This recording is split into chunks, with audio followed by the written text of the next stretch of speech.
I mean, that goes way back, and then you've been in a lot of video games too. Like, I was kind of looking through your list, and you were in like the Harl, which I loved, the Harl's voice. Oh, cool. For sure. I'm trying to think what else was on there. Hack, Dot Hack, Yeah. Star Ocean. Ah, yeah, that was there to the end of time. Yeah. Yeah, and then I was doing stuff, well, I mean, it's been about 30 years of doing voiceover stuff.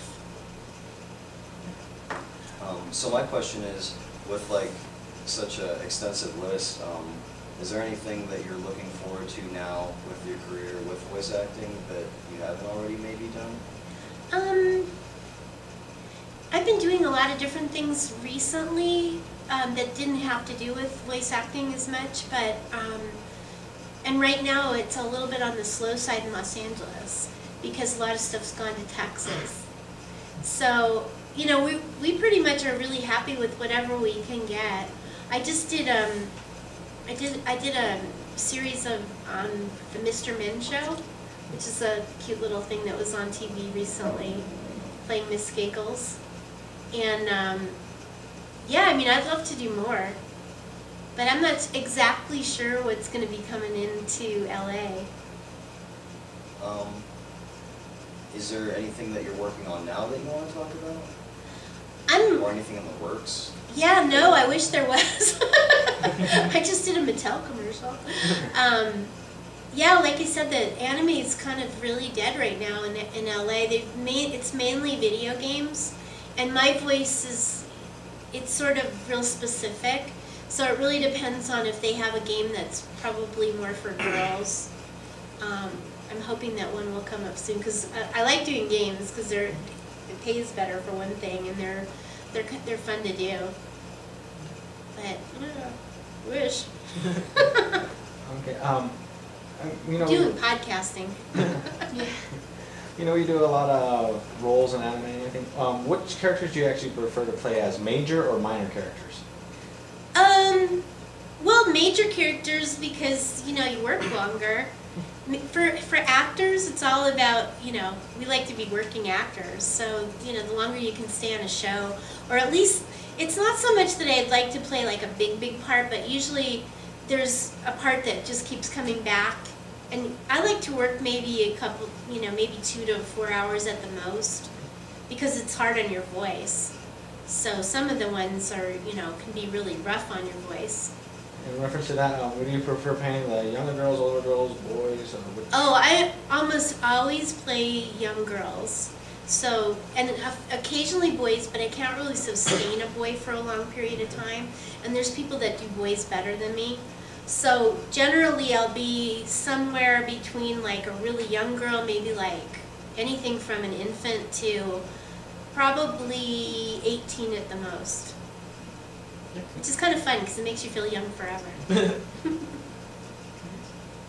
you have a few animes that you're working on or out right now that's pretty popular? Yeah, well, I guess they're still out. I can't remember. I wish I knew. I was Sui Seiseki and Rosen Maiden, which seems to be really popular at the con, which is kind of cool. I was Nunnally and Code Geass. And I was Bato's Tachikoma and Ghost in the Shell. So I think those are probably the most popular ones that are out right now. That was fun. In reference to your anime, I did some research. You actually did do Mihoshi's voice in the Tenchi Tokyo series. Uh-huh. How did you feel to pick that up from the previous actor who did Muyo in Universe beforehand? It was kind of weird because, you know, that doesn't happen that often. But what had happened was the cast that they had originally were not from our kind of like what we call our kind of stable of ADR dubbing people. Like we pretty much, this group of people that have been working together for the last 30 years have done the major percentage of the anime that came out. And when they did the original Tenchi Muyo, it was a whole different group of people, and they were mainly people that weren't used to working in the same circumstances as we did. So what happened was they tried to get more money, and the studio didn't want to do it because they didn't have to. So they recast the whole thing because of that. They had a contract dispute. So I was happy to play it. It was a lot of fun. But it is kind of weird having, you know, I'll say I'm Mihoshi, but then, you know, somebody might be listening to the other version. So it's like, well, I was this Mihoshi. I didn't have to remember which Mihoshi I was. So usually I don't remember unless I look myself up. Now, in regards to that, was it actually hard, a little bit harder because they already set the tone of what Mihoshi sounded like and what the way her attitude was? Was that kind of hard, or was it kind of easy to jump into that role? I didn't find Mihoshi to be that hard. For me, I think it was kind of similar to some other things that I played. It was a little bit more hyper. But she was a fun character, so I enjoyed playing that part. I never could figure out what the story was about because it seemed so crazy. Yeah, it's pretty interesting. Yeah. With your favorite characters, you said are the smaller girls in anime. What are your favorite kind of character types that you like to look for when you're looking for a job? Like, you like the stronger ones, or like the shy ones, or you've even done like I said, Power Rangers. You did an evil character. Like I did a monster. Yeah, you know, we had this group that used to do all the background voices in Power Rangers, and so they would just take turns giving somebody a monster voice, because every week it was a different monster. And I was really surprised. I think I did more than one monster, actually.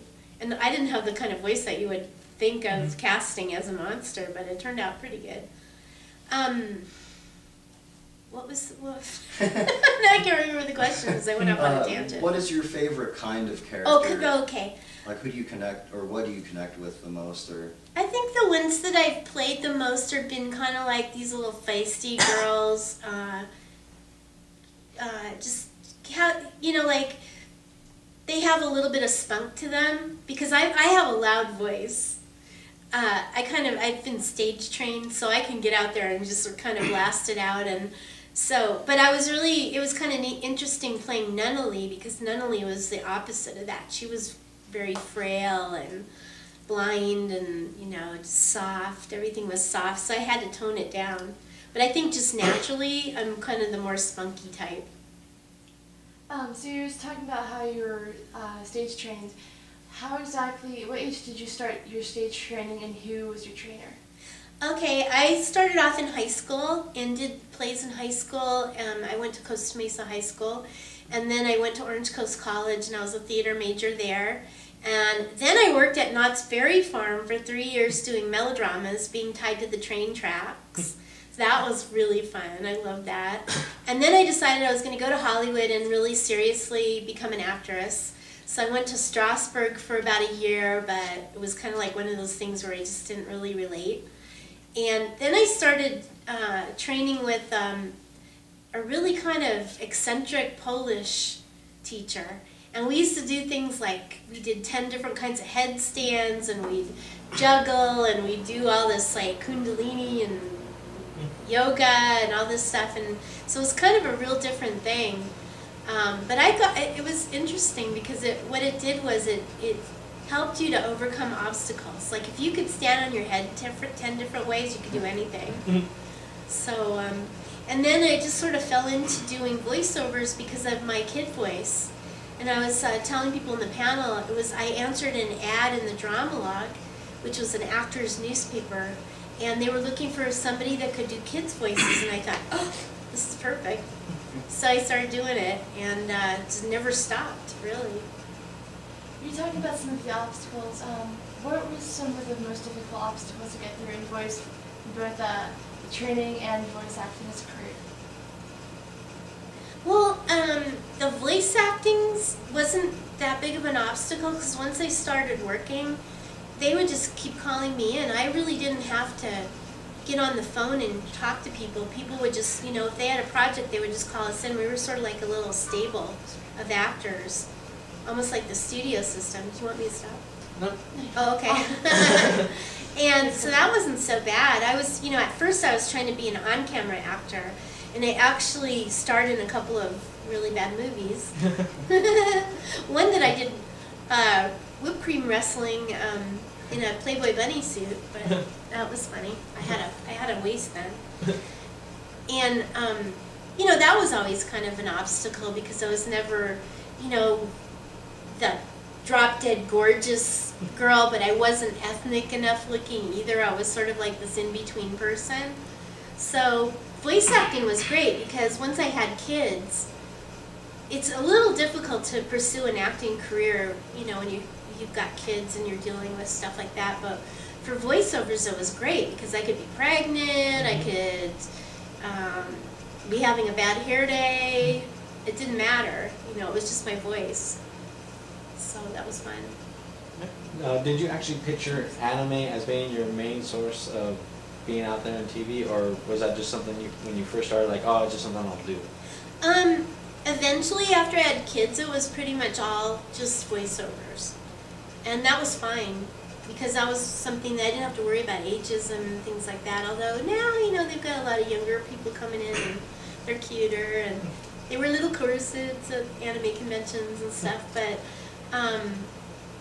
But yeah, I mean, it was pretty much voiceovers after I had, you know, after you get over a certain age in Hollywood, when you're a woman, you're pretty much, that's about it, you know, unless you're Meryl Streep or, you know, somebody like that, Glenn Close.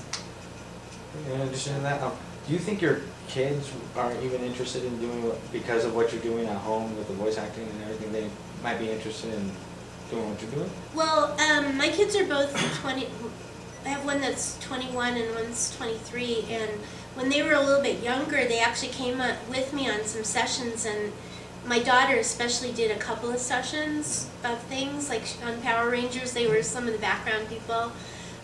And for a really short time, she decided she wanted to be a model or some kind of actress, but she never took acting classes like I did. So she's pretty much gone away from that. My son was never really that interested. He was more interested in anime, though. Mm-hmm. He was kind of an anime fan, so he enjoyed the fact that his mom was this anime actor. And so now he's in the Air Force, and he's in Japan right now. And he's even had a couple of people that were, you know, in with him in the Air Force that were anime fans. So he'd pop up on Facebook and ask me to send an autographed picture to his friends, which, you know, I think he thinks that's kind of fun. But he never wanted to be an actor. I think I discouraged him from doing that. I was like, no, please, don't be an actor, don't marry an actor, you know, get away from actors, anybody in the film industry. Because I've always been around people in the film industry, and oh my God, it's a pain sometimes. It's like, find a banker, you know. Was there any particular project that gave you the most trouble, and or maybe it was just the hardest for you to like really get a hang with? The hardest? Well, there was one part I played on this show called The Gatekeepers, Ayani, and that was just a whole different type of character than I was used to playing. I mean, she was real kind of dark and sullen, and I was kind of surprised I actually got cast in that. So that was a little bit of a stretch, but for the most part, I always get cast in this voice. I just have a really natural voice, and every time they, you know, we try to change it, they just go, you know, pretty much go back to this voice. It may be a difference in age sometimes, like something, you know, might be a little girl, you know, a little tiny girl, but a lot of times it's just this voice, so it'd be somewhere between about 10 and 16 years old, probably.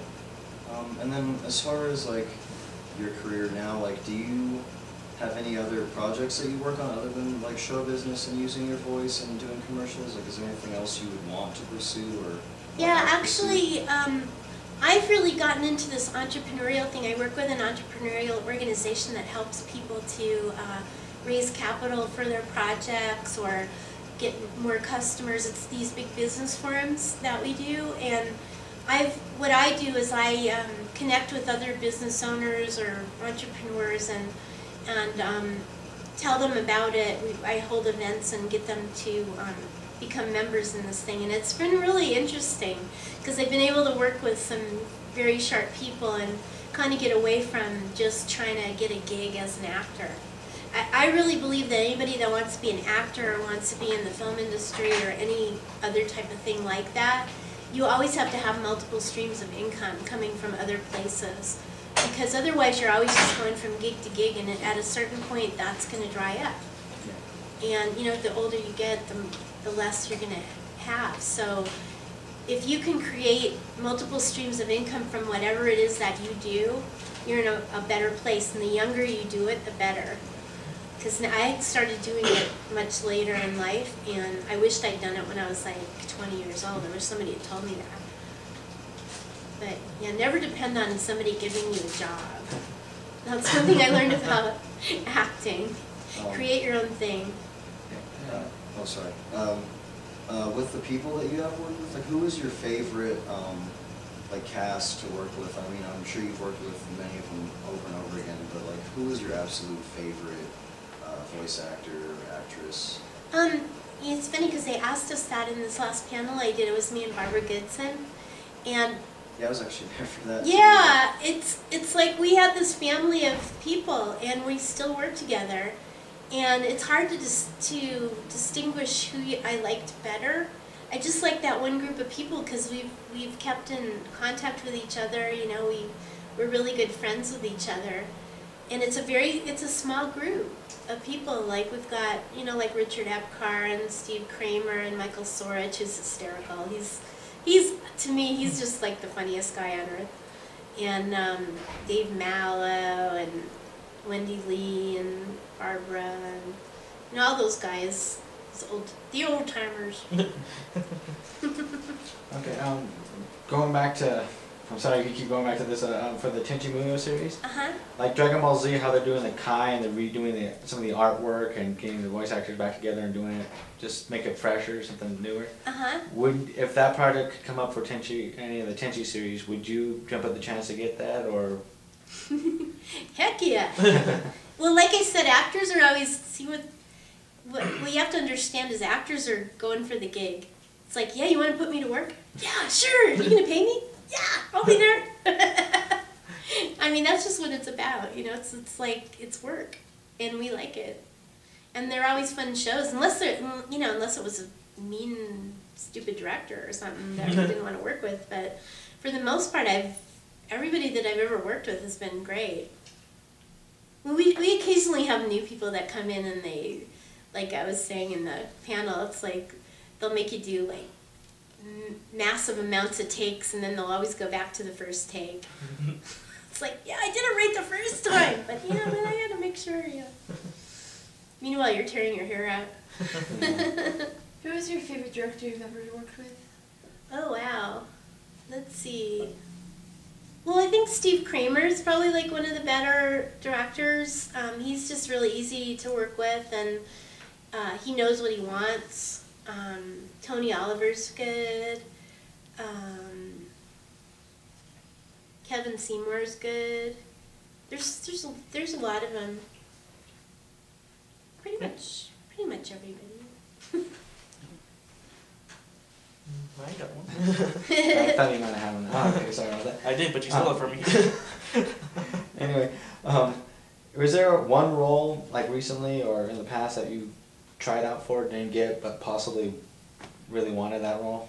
Well, yeah, like I was saying, like I would have liked to have been on The Simpsons because I tried out for that, and of course, you know, they went on to make millions of dollars. You don't make millions of dollars in anime, so it's sort of hard to say, well, I wanted that part. Most of the time, I don't even know what's being auditioned. They just bring me in for certain things, and if I get it, I get it, and if I don't, I don't. I don't really think about it that much. But it would be more of the original stuff, the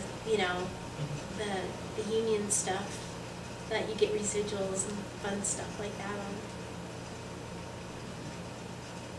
You're just gonna go try and mull this over. What you got? Rugrats would have been fun. What is your preference on anime versus American cartoon shows that are going on right now?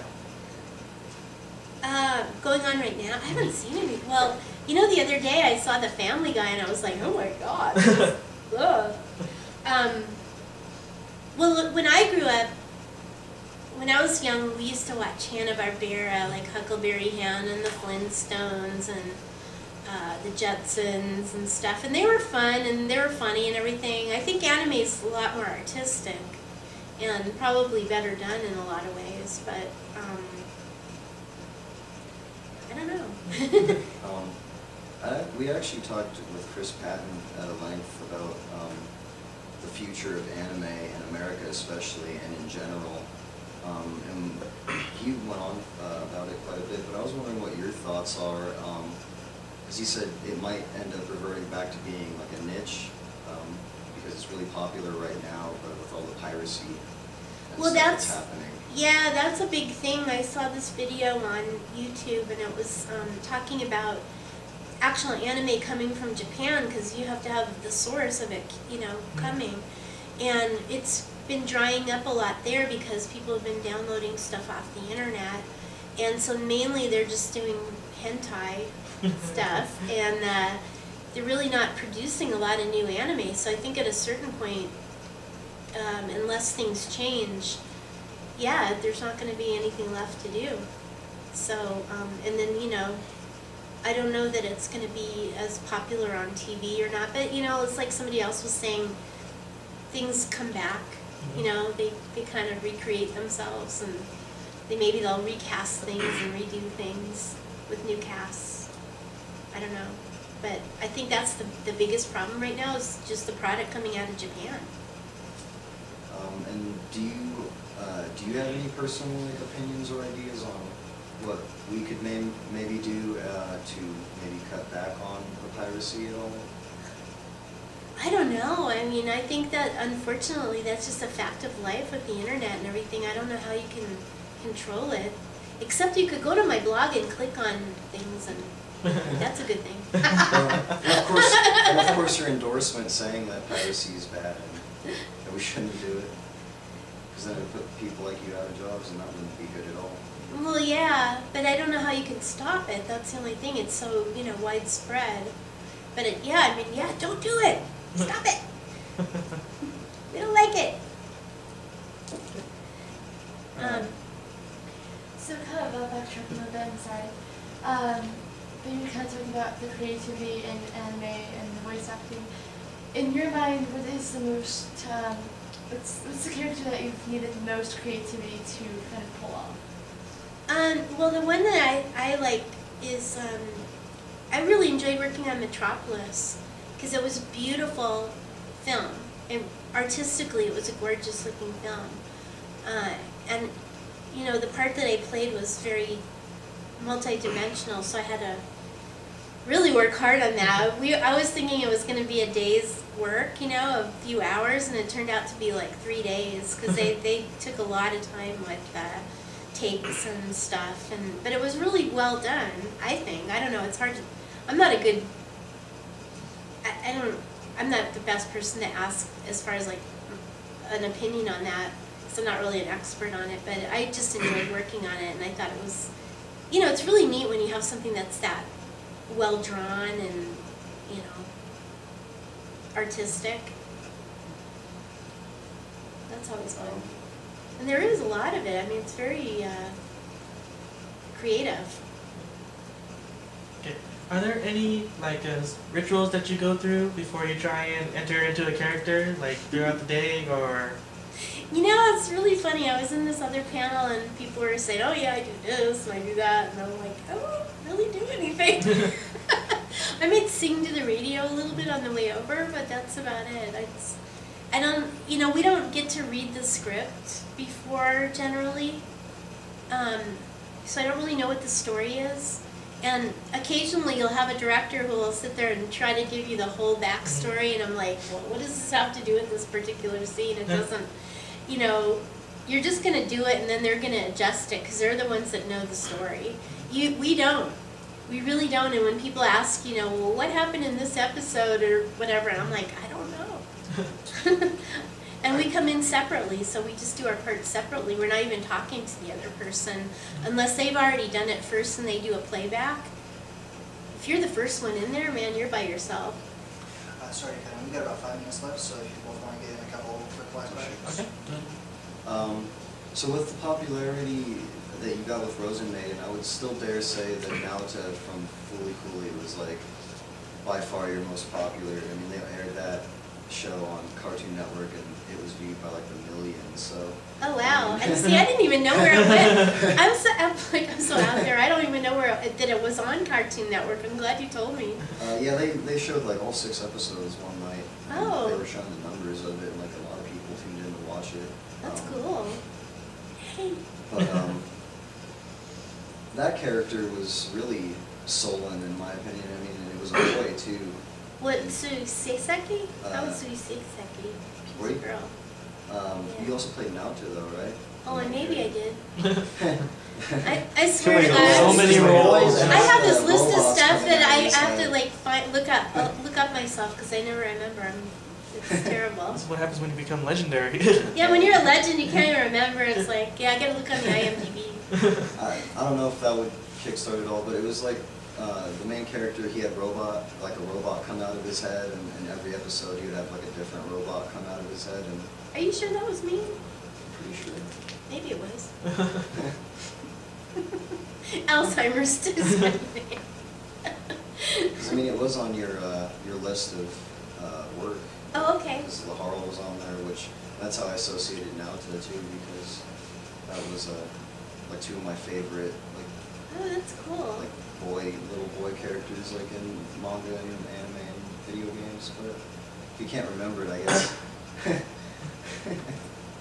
No, I probably did. For some reason was thinking I only did Suiseki, but now that I think of it, I think I did do that. Because that was a different voice, so it's a boy voice. I was just going to ask like how difficult that was, because that seems like it'd be really hard if like some of the other characters you have done were like, you know, sullen and quiet. And that character was really moody, that whole series. It's different because I think as naturally I'm kind of a little bit more, like I said, spunky. So I have to tone myself down. It's more like real film acting. So if you had anything to kind of say to your fans of your voice acting, what would it be? Well, I just really appreciate all the appreciation that I've gotten over the years. I think it's just been amazing that after 30 years that people are still interested in what I do. I think it's exciting, and I really appreciate all my fans. And I love you guys, and I hope you'll still be enjoying it for years to come. Any sort of advice for anyone entering the voice acting world? Yeah, like I said, you always have to have multiple streams of income, so don't just depend on getting a job. Do other things and create your own projects, and make sure that you always have money streaming in, because it's not fun to be a starving actor. Okay. Can we expect any other personal works to come out from you, like maybe an autobiography or maybe a special on A&E biography? Ooh. Well, you know, like I'm like this crazy blogger, so I have my own blog and I'm always writing in it. Maybe I'll have to do an ebook. Okay. But you have to tell me what you want to know, because that way I'll know what to put on there. That might be a good idea. My life in voice acting. Anything from you? Give me some ideas.